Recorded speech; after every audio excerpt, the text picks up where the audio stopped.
जिद्दी और बेशर्मी बनिए, तभी आपको सफलता मिलेगी।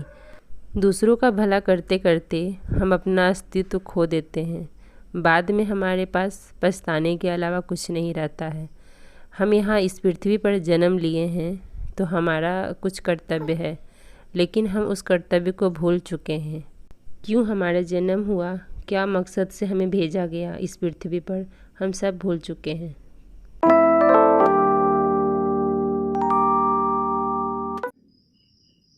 हे guys, very very good morning. और अभी मॉर्निंग के 5:12 हो रहे हैं और अभी मैं पढ़ने बैठी हूँ। एक्चुअली अभी मॉर्निंग में इसलिए पढ़ने बैठी हूँ बिकॉज़ बच्चे स्कूल जाएंगे 8 बजे के बाद। तो मैंने सोचा कि चलो 1.5 से 2 घंटे जितना मुझे सुबह समय मिलता है उतना देर में पढ़ने बैठ जाती हूँ। एटलीस्ट रिवीजन तो हो जाएगा। और आज मेरी मॉर्निंग की शुरुआत हुई थी कला खड़ा। आज मेरी मॉर्निंग की शुरुआत हुई थी 4:30 बजे और अभी 5:15 बजने वाले हैं। तो लेट ना करते हुए अपनी पढ़ाई स्टार्ट करती हूँ और सबसे पहले मैं रिवीजन करूँगी और जो मेरे क्लास हैं उसके बाद मैं अटेंड करूँगी। तो मेरा मॉर्निंग स्लॉट डेली रिवीजन का ही रह रहा है आजकल, बिकॉज़ रिवीजन बहुत ज़रूरी है। जितना ज़रूरी क्लास है या फिर पढ़ाई है उससे कई ज़्यादा ज़रूरी रिवीजन है। तो सबसे पहले मैं रिवीजन करूँगी। सुबह में माहौल बिल्कुल शांत रहता है, बच्चे मेरे अभी सो रहे हैं, मैं अभी नहीं उठाऊँगी। तो अभी चलिए मैं अपनी पढ़ाई करती हूँ, उसके बाद में फिर आप लोगों से मिलती हूँ। हे गाइस, तो कैसे हैं आप सब? आई होप कि आप सब बहुत अच्छे होंगे। आप सभी का स्वागत है मेरे यूट्यूब चैनल वुमेन्स स्ट्रगल में। अभी सुबह के 5:15 बज रहे हैं और मेरी पढ़ाई अभी से स्टार्ट हो रही है। कल ज़्यादा देर मैंने नहीं पढ़ा था। अभी मैं यहाँ पे रिवीजन कर रही हूँ हिस्ट्री का। तो सबसे पहले मैं रिवीजन ही करूँगी, उसके बाद हिस्ट्री के क्लास अटेंड करूँगी। मुझे एक कमेंट बार बार आ रहे हैं तो मुझे लगा इस पे बात करनी चाहिए। एक्चुअली उनका कहना है कि दीदी मुझे आपसे बात करनी है, मेरे से बात करिए।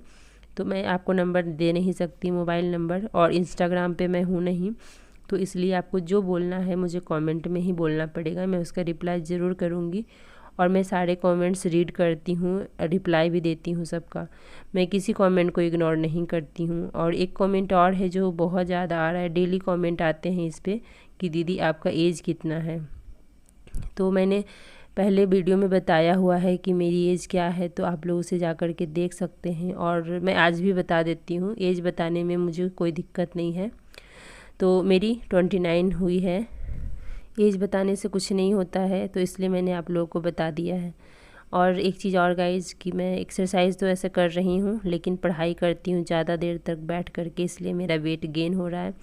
मैं क्या करूँ कुछ समझ नहीं आ रहा है, बिकॉज़ मैं ज़्यादा एक्सरसाइज भी नहीं कर पाती हूँ। नाश्ता करती हूँ फिर पढ़ने बैठ जाती हूँ। ज़्यादा समय मुझे नहीं मिल पाता है कि मैं अपने ऊपर वर्क करूँ। और मुझे ऐसा लग रहा है कि थोड़ा सा खुद के लिए भी समय निकालना चाहिए। एक्सरसाइज भी क्या हो रहा है कि डेली अभी नहीं हो पा रहे हैं। पहले तो डेली कंटिन्यू मैं कर रही थी, बट अभी नहीं कंटिन्यू हो पा रहे हैं। लेकिन फिर से मैं कोशिश कर रही हूँ कंटिन्यू करने की।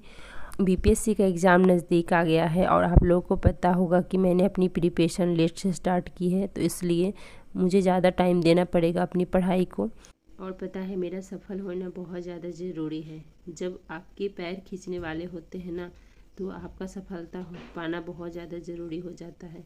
मेरे पैर खींचने के लिए बहुत सारे लोग तैयार बैठे हैं कि कब ये हारे और पैर पीछे कर ले। सफल नहीं होना दूसरी बात है और हार मान लेना दूसरी बात है।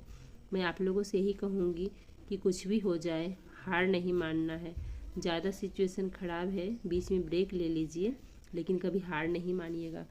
आपको लगता होगा कि नहीं मेरे साथ ऐसा नहीं हो सकता, मेरे पैर खींचने वाले नहीं हैं। लेकिन गाइज जब जैसे जैसे आप आगे बढ़ना स्टार्ट करिएगा ना, वैसे वैसे लोग बढ़ते जाएंगे आपके पैर खींचने के लिए। तो इसलिए आप ये मत सोचिए कि नहीं, आप ये मान करके चलिए कि मेरे पैर खींचने वाले हैं और मैं अपना पैर उनको नहीं दे सकती। सुबह के 7 बज रहे हैं और मैं अभी किचन में आ चुकी हूँ नाश्ता बनाने के लिए।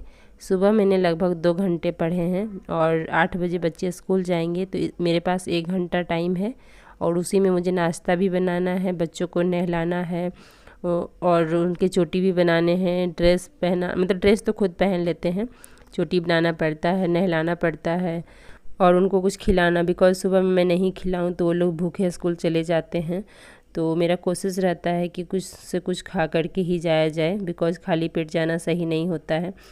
तो मेरा कोशिश रहता है कि मैं कुछ खिला दूं, तो इस वजह से ये सब करने में मुझे टाइम लग जाता है, करीब 1 से 1.5 घंटे। और मैं अभी कोशिश करूँगी कि इसका पहले मैं बना दूं, उसके बाद में अपने लिए और हस्बैंड के लिए बाद में बनाऊंगी।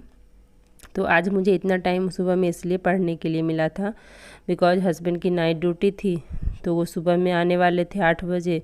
तो हस्बैंड का भी नहीं था जल्दी नाश्ता तैयार करना कि वो जाएंगे, इसलिए मैंने आज 2 घंटे पढ़ लिया आराम से।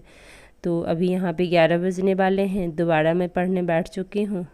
तो सबसे पहले मैं क्लास को ही कंटिन्यू करूँगी जो सुबह मैंने स्टार्ट किया था। मैं सोच रही हूँ कि जल्दी से जल्दी हिस्ट्री का कंप्लीट कर लूँ। और प्लस पॉइंट ये है गाइज कि सर बहुत अच्छे से पढ़ाते हैं, और क्लास में भी मेरा रिवीजन होता है और मैं सुबह में भी अपना रिवीजन करती हूँ। तो इससे क्या हो रहा है ना कि हिस्ट्री का पोर्शन मेरा अच्छा हो रहा है। जितना ही ज़्यादा मुझे हिस्ट्री से डर लग रहा था कि हिस्ट्री मेरा कंप्लीट नहीं हुआ है, और अभी इनसे पढ़ने से, ये सर से, तो अच्छा हो रहा है, मुझे अच्छा लग रहा है इनका। तो इसलिए मैं कोशिश कर रही हूँ कि जल्दी से जल्दी कंप्लीट कर लूँ एग्ज़ाम से पहले। कभी कभी ऐसा भी मन करता होगा ना कि पढ़ाई छोड़ दें। बहुत से लोगों का ऐसा मन होता है कि पढ़ाई छोड़ दें, क्या ही फ़ायदा पढ़ने से, सफलता तो मिल नहीं रही है। लेकिन पढ़ने के लिए हमें बहुत कुछ त्यागना भी होता है और बहुत कुछ अपने जीवन में अपनाना भी होता है। लेकिन हम अपने जीवन में परिवर्तन करना ही नहीं चाहते हैं। बहुत लोगों का मानना होता है कि परिवर्तन नहीं होना चाहिए।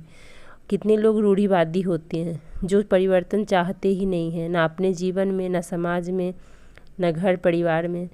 उनके लिए बहुत ही कष्टदायक जीवन हो जाता है फिर, बिकॉज़ परिवर्तन ही संसार का नियम है। अगर आप परिवर्तन नहीं कर रहे हैं, समय के साथ आप अगर कदम से कदम मिला कर के नहीं चल रहे हैं, तो फिर आप कहीं के नहीं रह जाइएगा एक टाइम में। तो इसलिए अभी का जो, जैसे कि अभी ऑनलाइन का ज़माना है और हमें सुख सुविधा मिला हुआ है कि हम घर बैठे पढ़ सकते हैं, जिसके लिए कोचिंग ज्वाइन करना पॉसिबल नहीं है, जो हाउस मेकर हैं, बच्चों की जिम्मेदारियां हैं, तो हम इसका लाभ उठा सकते हैं घर बैठे। लेकिन हम रूढ़िवादी अगर हैं कि हम लाभ उठाना ही नहीं चाहेंगे, तो फिर हम कैसे उठा पाएंगे।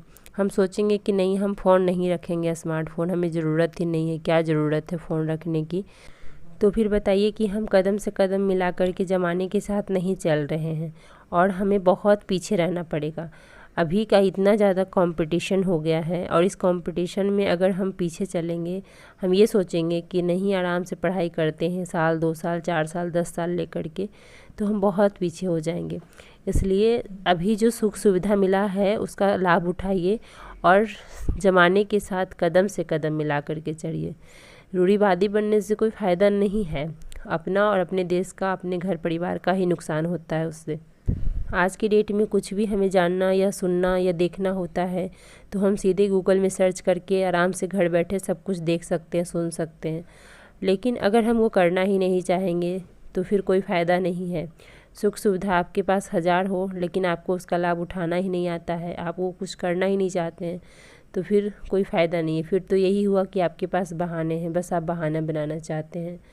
तो गाइज, आपके पास अभी मौका है, और कुछ चीज़ों को छोड़िए, कुछ चीज़ों को पकड़िए। जैसे कि आप बेशर्म बन जाइए। जहाँ पे आपको लगता है कि हमें पढ़ने नहीं दिया जा रहा है या फिर लोग हमें सता रहे हैं, वहाँ पे बेशर्म बन जाइए, बहुत ज़्यादा बेशर्म बनिए, और अपने लिए हमेशा स्टैंड लीजिए।